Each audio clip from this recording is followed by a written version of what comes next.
Welcome to the Nursing Post podcast, all nursing all the time with Ashley Moore and Rosa Horsley. In this episode, we thought we would share our goals for the upcoming year. As always, our goal here is to keep you informed and to help start conversation. So we believe in setting goals, like actually writing them down and taking steps to execute each one of them. It's something that Rosa and I both believe heavily in. Absolutely. That's exactly how this podcast started. It was an idea that we wrote down, and we literally took small steps to make it happen. We are both LPNs. We are not necessarily technology savvy. Neither one of us knew anything about social media, although we are at that age where that's what we should know. We're supposed to, according to everybody else. So this podcast has slowly grown since April, and we are very, very proud of it. And thankful. Yes. And I think it goes to show what you can do with writing down your goal, having some determination, and utilizing Google and YouTube. I am a master at that. Yes. I can Google anything. Absolutely. So, as the new year is beginning, Mm-hmm. a lot of people like to set New Year's resolutions. Right. Right. I can say for myself that I have set some in the past, and I can probably tell you that I may have kept like one of them. You're better than me. I'm not big on New Year's resolutions.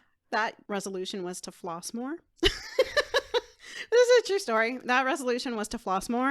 And I can tell you that I have been doing that.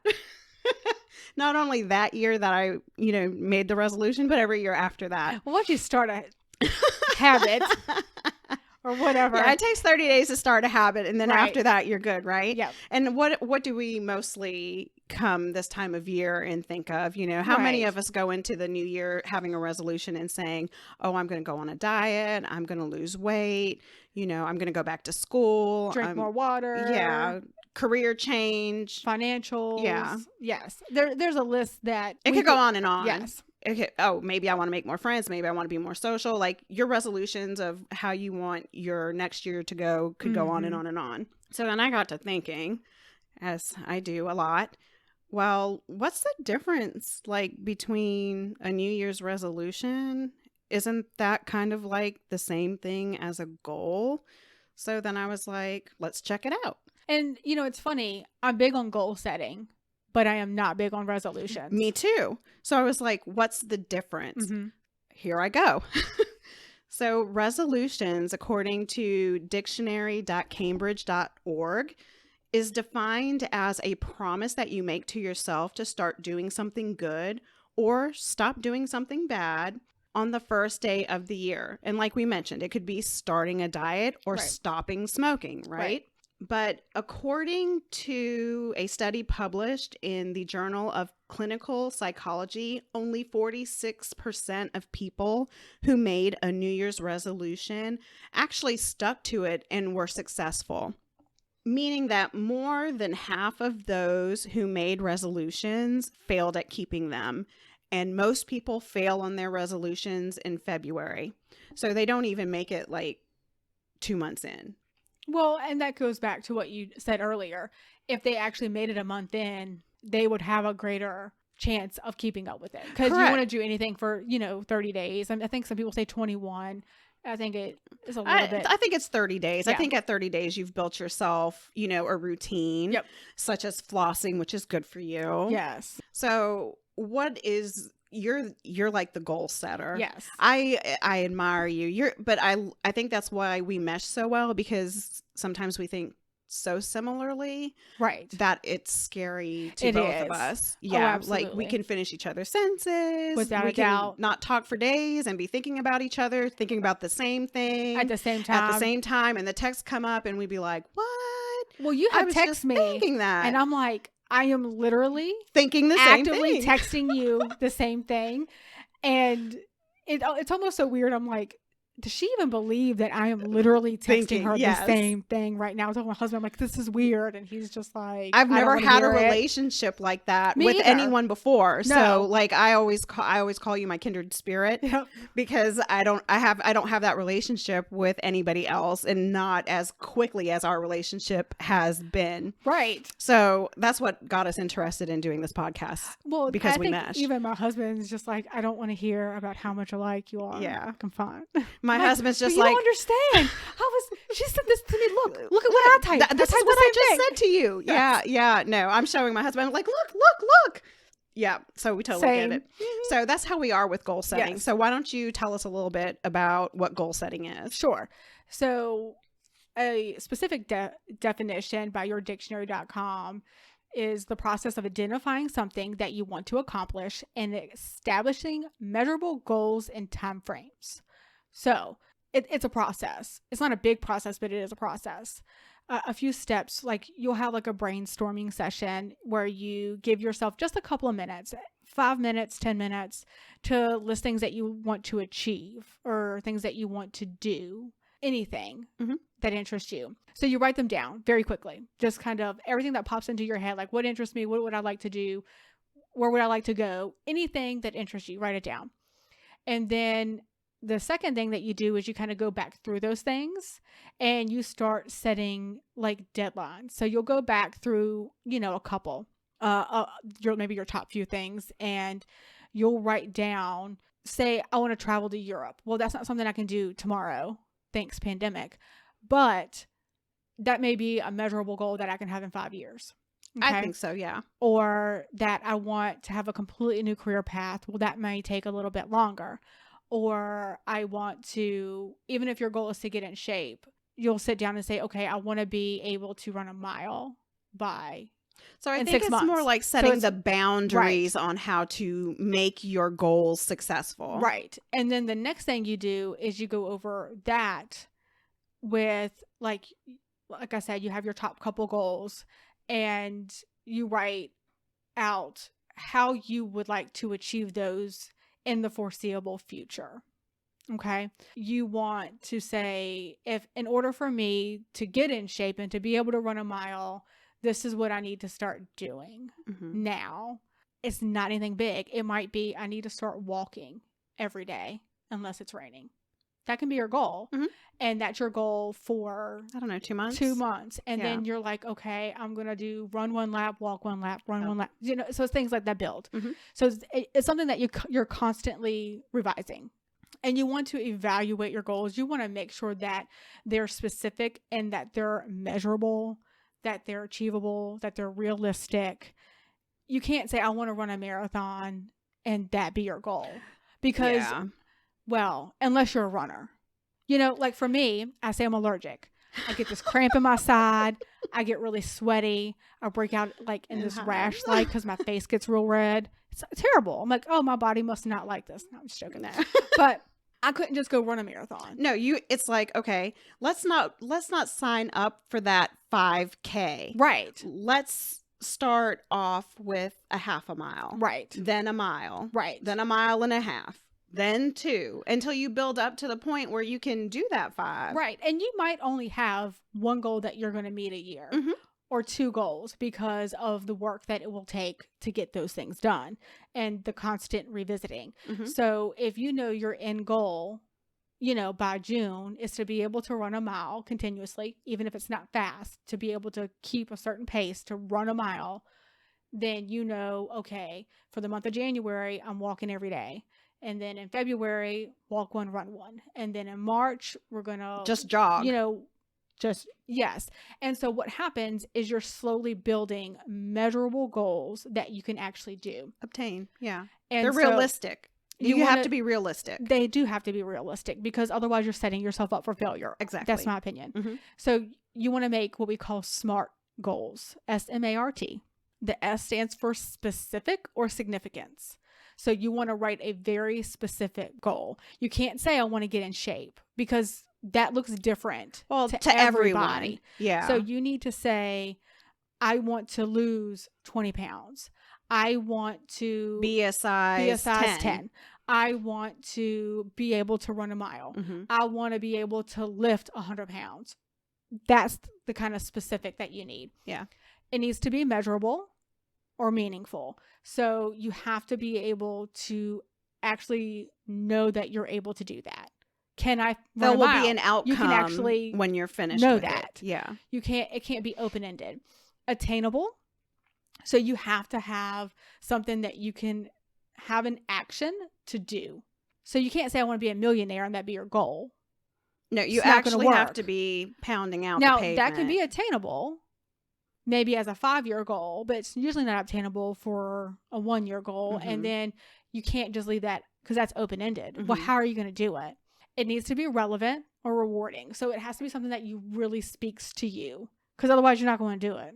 Well, there's no motivation. Right. Yeah. And then it has to be trackable or time bound. You have to be able to, set what I would call like mile markers. Mhm. Like you have 10 miles to get to your goal, and every mile there's a mile marker saying, okay, I've gotten to this point. Now I can do something else now. And you just keep adding and building. Mhm. And then that's how you reach your goal. I think that's why I like it, because I feel like it's small wins all along the way. I just love the idea. I'm a planner Yes. and a prepper. Yes. I don't know. I think, growing up in a military family, that's more of an asset for me, where some Mhm. people are more lackadaisical and, go with the flow. I don't think my OCD-ness will allow me to ever be that way. I like to No. plan. I hate surprises. I do. hate surprises. Like, don't surprise me. If you want to surprise me, put it on my calendar. So when I look on my calendar, I'm surprised about being surprised. That's how I need it done. Like, Yes. I don't like surprises. That's how bad I hate them. So I need to write them down. Mhm. I need to prepare, not for this month, but the month before. That's just how I am. I like to be prepared for stuff. Yes. And when you write them down and you have your goals, and you can do this anywhere, computer, Mhm. journal, notebook, Yep. and then you just check. I'm a checklister too. I Yes. love outlines. I love checklists. Be like, bam, I'm done. I've done that. Bam, I've done this. Bam, I've done that. Yep. So, that's how I love to live my life. It's not for everybody. Well, and I think that's where we complement each other, because I don't necessarily have to have it all planned out. Mm-hmm. I know what I need to do, but then you're like, okay, well, no, I got this plan. And I'm more like, okay, that's fine. Yeah. Like I am a little bit more laid back when it Yeah. comes to that, which it really works, because you're very much like, okay, we need to do this, this, and this. And I'm like, that sounds good to me. I mean, every now and then I'll be like, what about this? And you're like, oh, That's I didn't awesome. think of that. Yeah. And then you're like, well, let me revamp my whole thing. Yeah. You need a minute to reprocess it. So I got to give you that time. But that's where I think we Complement each other very well. absolutely. Yeah, my husband says I'm a control freak, but that's the OCD-ness. Like at work, it's fine. It's perfect. Your employer wants that. They want you to be on your P's and Q's Yes. and be very detail oriented. Yep. But sometimes that's not so great for things that are outside of work. Right. So sometimes I have to be told, okay, you got to reel it back some, honey. Like you gotta bring it back down Right. a couple of notches. Mhm. But for us, it works. It does work. And I think we're both big on respect and openness. So I Absolutely. can say anything. Yeah. I'm a And- no judge zone. Right. So. And I don't ever feel like, well, she's going to be mad or upset. Mm-mm. It's just kind of one of those things where I think it's really nice that we have that ability to do that. Mm-hmm.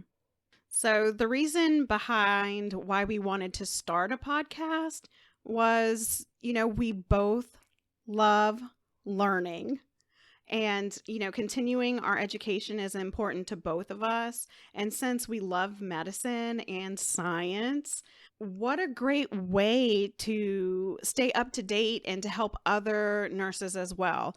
Usually we are good in one specialty, right? Yes. We stay familiar as nurses with one subject, Yes. right? Mhm. I was a urology nurse for 5 years. Then after those 5 years, Mhm. I went into SNF and ALF, and I spent, like another 5 years doing that. And, now I'm 2 years into pulmonary. So, we specialize in things. But if you're a baby nurse, which is like a new grad, Yes. like you want You're to still know, finding your spot. yeah, you're still trying to find your spot. And even if you are specializing in one area, like right now, I'm pulmonary. I still want to know what's going on in cardio and in other subjects that are medically related. So we were like, that's the best part of kind of like doing this podcast. That was our goal, is like, It keeps us up to date Yes. on what's going on with new cancer research, with new, anything. conditions, awarenesses, like, and that's what our thought process was Mhm. when we were decided to do this podcast. So we love to learn, and we were hoping, that other people would love to learn with us. Right. And we wanted it to be something where it was very, I don't want to say generic, but something that's very simple, to where we're not talking about, being in the ICU and intubating people and having them on pressers. And that's not the work we do. And there are plenty of other podcasts out there that go do over that. that. And we don't want it to be for nursing students necessarily as trying to teach you them. about labs and Mhm. parameters and ways to memorize that stuff and tricks and tips. We wanted it to be, oh, you don't know about this disease process, or you know about it and you want to learn a little bit more, that you can walk in and have a basic understanding of what's going on with that patient, some nursing interventions, and then what you use is the things that you did learn in nursing school, Exactly. in addition to what we're giving you, to be able to put the pieces together. And not even just for nurses, because like Mhm. if you're a parent, Yes. you're a caretaker, and sometimes you're just a caretaker and have a patient. Right. So we were trying to make it as broad as we can, so that it's very easy to understand. Yes. You can tell, we're all for abbreviations. We're not really for a lot of medical jargon, because your patients really don't understand that. They You have to, sometimes I will abbreviate something and a patient has to tell me, I'm sorry, I don't know what that means. Right. Right? I mean, how many times have we all done that? So You do have to kind of pause, and that's where you have to be in tune to your patient when they get that look Mhm. on their face, like, huh? And you're like, oh, I should have explained that this way. And if you can't explain it to where your patient understands it, then you don't understand it. You don't understand it yourself. So this podcast is not just meant for nurses. It's meant for family, patients, and everybody else. So Anybody who wants to learn about what we're talking about. Yep. And sometimes it's fun stuff, funny stuff, and Right. serious stuff. Absolutely. And we want it to be we want it to be able to talk about things that maybe some people don't want to talk about.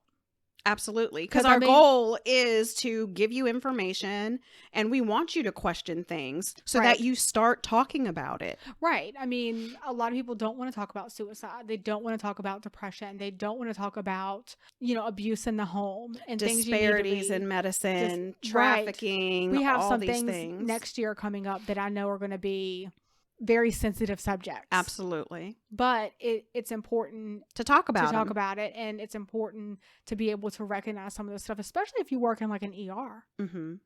Absolutely.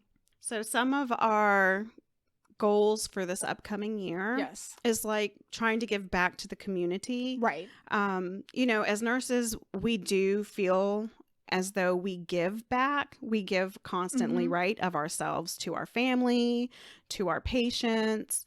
But Ashley and I have this hunger that I just can't even describe, where we want to give back on a bigger scale and to the Yes. community.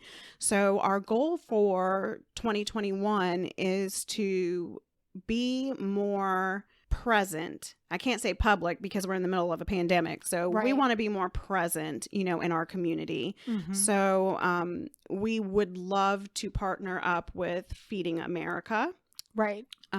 It's something that I've seen these last few months as this pandemic has played out on the news. Mhm. And it's just heartbreaking for me to think, as mothers, as nurses, that people being hungry in the United States, which is not a third world nation, it eats me up inside. There's so much food waste. There is no reason why anybody in America should be hungry. Or anywhere when you think about it. I mean, I know one of my focuses specifically is here. Once we fix here, Then let's go. then we can Yeah. kind of spread that wealth. And I know a lot of people don't agree with that sentiment, Exactly. and that's fine. It's just hard for me to overlook the people in my community that are hungry and send money to a different, Locale. a different, across Yeah. the world, across a continent, on the other side of the ocean, when there are children in my county that aren't That aren't eating eating, dinner. Because if they came to my house and said, I'm hungry, I would you're feed damn them. right I would feed them Absolutely. in a minute. And I spent, I think it was last Saturday, from 7 until 11 giving out food at a food pantry. And this food pantry is for underprivileged and underserved people. Some of the people that came through, looking at them, I never would have known that they were hungry or that they needed help. Where I gave out, they actually had to apply to get food there. And so these are people that actually met these low income requirements. It was hundreds of people that we went through and filled their cars up with food. And if anything was bad or had gone bad, we put it in a separate box. And me was thinking that it was going to get thrown away because it was like somebody had donated like strawberries. Yeah. Well, some of the strawberries went bad. I mean, it's kept in a refrigerator, but the food's only given out once a week. Yeah. So if it was a little bit or almost bad when they got it and they didn't give it out for a week, then it went bad. And yes, it's sad that it went bad. I understand that. But that food went into a separate box. I just thought it would get thrown away. It's not edible food. Okay. There's actually a family that came through. They have a pig farm. They gave that to their pigs. For their pigs. So they Yay. pick up the scraps, these unedible foods. And I did a little bit of everything. I did bagging of foods. Like some of the orchards around had like a surplus of apples. So we had like crates of apples, but we had to bag all the apples. So we're like bagging and doing all this stuff. And so I just went from one section to another section to another section, wherever the help was needed, and worked 4 hours. And everybody that came through when we're handing them their food, we're so happy. There's this one guy, I went to his truck to give him his stuff for the week. And he was almost in tears because there were fresh greens, lettuce, and apples for the week. And he got a dozen eggs as well because we give it until it's gone. Yeah. And he literally was like, I get fresh fruit and vegetables this week. And I'm like, yep. That's what was donated. So it's what was given out. And he was almost moved to tears over apples and lettuce. And that's the problem in our own country. I'm like, these are essentially your neighbors. Tears my nerves up. It does. And I think since the beginning of the pandemic, of course, things have gotten worse. A lot of families have been laid off from work. Children who were in school being fed up to 2 times a day are now at home, which means, the price of groceries for that particular family, and every family, I think at this point, has maybe doubled or tripled. Let me tell you, kids can eat. If you don't have kids, I'm letting you know now, they can eat. If you have boys, they can super eat. So I just in my own experience, I can tell you that my grocery bill has probably increased by a third, if not even, more. And I know a lot of the school systems are doing the best that they can to get these meals where you can come by and pick up meals. Or I know some counties that are from where we are, they are giving out, I think they're still doing it, but they literally get a government assistance card yes, with money for those meals. And I don't know how much money they get per person or anything like that, but I just know that they are getting that for each child to help. And that does help, and it does help supplement, but it's not enough. Prices, I've seen myself where my prices at my grocery store have gone up, and I'm blessed to be able to go into the store and buy what I need. And I am too. And that's so many people aren't. Exactly. Yeah, so many people aren't. And so instead of just, sitting around and saying, yeah, that's sad and being sympathetic, we take action. Yep. Feel empathy for it because, it could one day be you. It may not be you right now, but I'm sure those people that are suffering from hunger, kids, even adults skipping meal to feed their kids, I don't think they ever thought in their life that they would be in this position. No. So, I mean, I'm sure it caught them by guard. I don't ever feel like I am ever better than anybody else because you never know what can happen tomorrow. Right. And so instead of just sitting here and feeling badly about it, we've decided to start helping in our local area. Right. And we have found local food banks, and we're partnering with Feeding America, an organization that we are both comfortable supporting. Both of us are, because we do believe in this particular cause. And so this year we'll be reaching out to see what the needs are so that we can start making a difference in our communities. Right. And we'll keep you guys updated throughout the year on our community outreach. So you may see things posted on our social media about, Feeding America, or ways that you can donate. Or ways you can donate. $1 equates to 10 meals. So even by donating $5, you have helped feed 50 people. And when we're asking for donations, we're not asking for $100. We're not asking for even $20. If each person just donated $5, the cost of a latte, you're helping feed 50 families. So that's one of the reasons why we chose this organization, is because it doesn't take a lot of money or cost to help feed a family. And a lot of people are like, well, how in the world are they feeding so many people with such little money? Well, they get a lot of discounts for purchasing things because they're a food bank. Absolutely. And they're feeding people that don't have. And it's a nice thing. And I mean, I know that when I volunteered and went down and helped out, it really opened my eyes to what was going on. And it was just unreal. And I'm going to tell you, I would say 80% of the people that came through that line were elderly. Well, the elderly are living on a very tight budget. It was eye-opening, and I think that it's something that really spoke to both Rosa and I, that we felt we could do or have a great impact, at least in our local communities, to help. So another thing that we are looking towards in 2021 is to be on social media a little bit more. Right now, we typically just post different awarenesses, things like that. But we are hoping to get front and center to where we can put our podcast on YouTube, and actually you'll see our faces on things, vlogging, I think is what they call it. Yeah. So you'll see us maybe on like Reels on Instagram. I think that even Twitter now has stories. I think YouTube now has stories. I think Pinterest even has stories now. And so we're hoping to get a little bit more involved as the year goes on. And we are not tech savvy, so it is going to be a slow process. But that is one of our goals for 2021, is to be able to be there, so that way we can either help in different ways. I know one of the things that I like to do specifically, just naturally, I have a knack for it, is helping people with their medications. And by that, I mean cost-wise. It's something that I kind of fell into.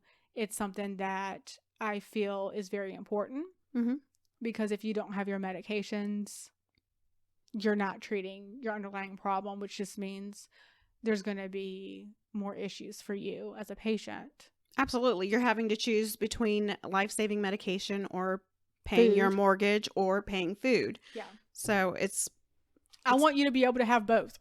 Exactly. And, I really love healthcare. I really do love nursing, but I also love news. I also love politics and religion.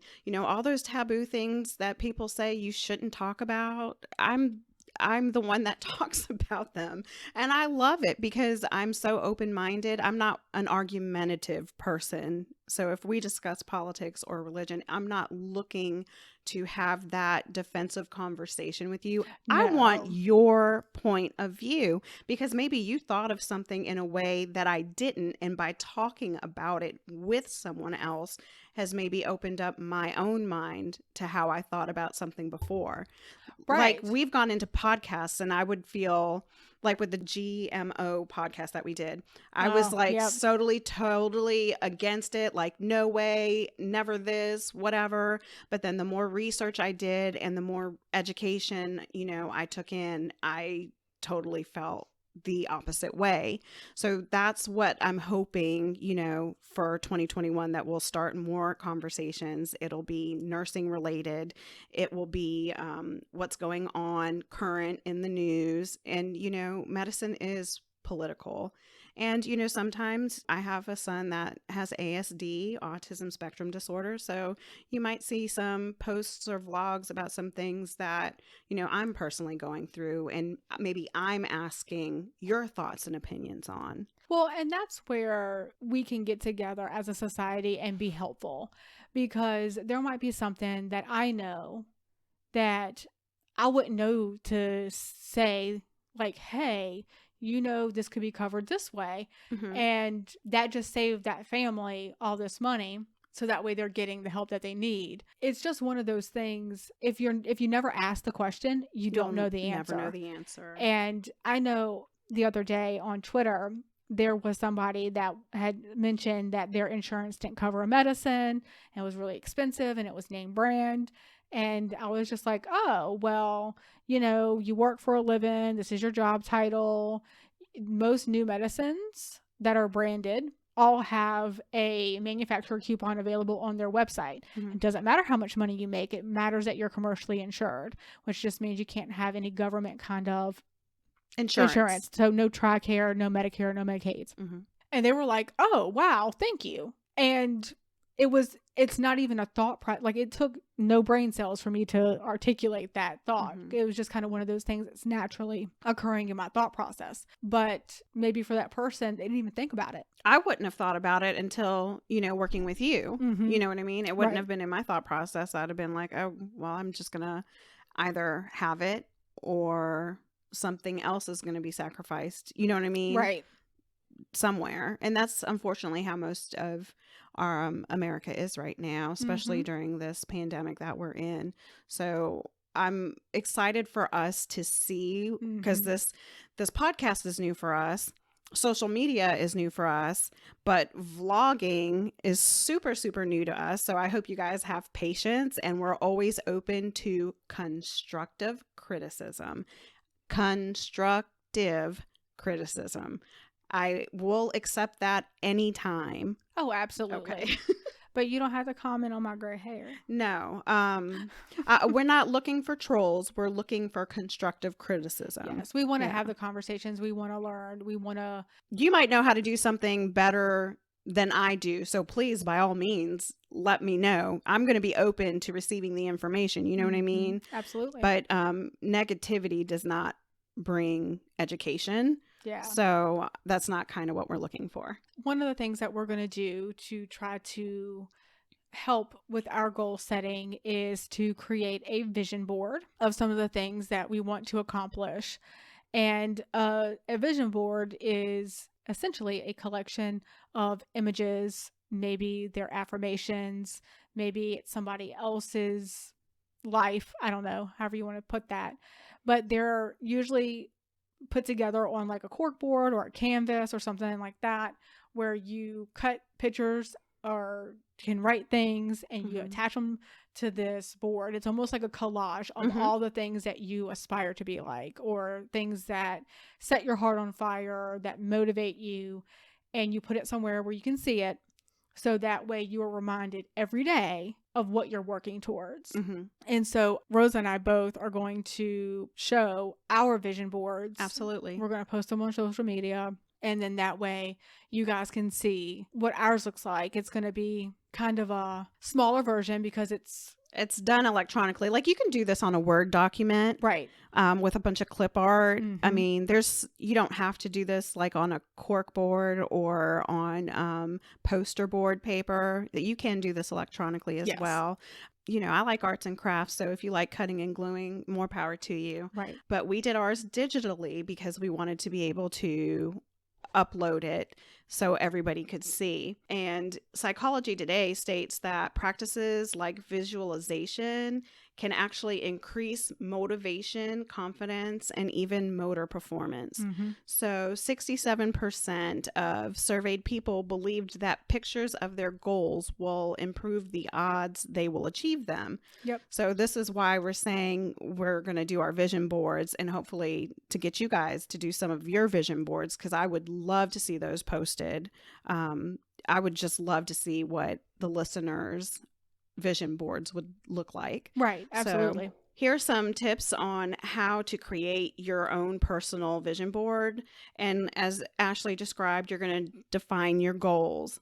You're going to find what inspires you, and you're going to map it out on your board, and then you're going to bring that vision board to life. You can use, like we said, a cork board, a poster board, newspaper and magazine clippings, Google Doc or Word program, and clip art to get started with it. And when this episode airs, we will be presenting our vision boards. Right. And I really hope that you guys will share your 2021 vision boards with us on Instagram or our website. So as always, please visit our website for references, www.thenursingpostpodcast.com. Please help start conversation by leaving your comments and suggestions there too. Be sure to subscribe to our podcast on your favorite streaming platform. And as always, thank you for listening to The Nursing Post.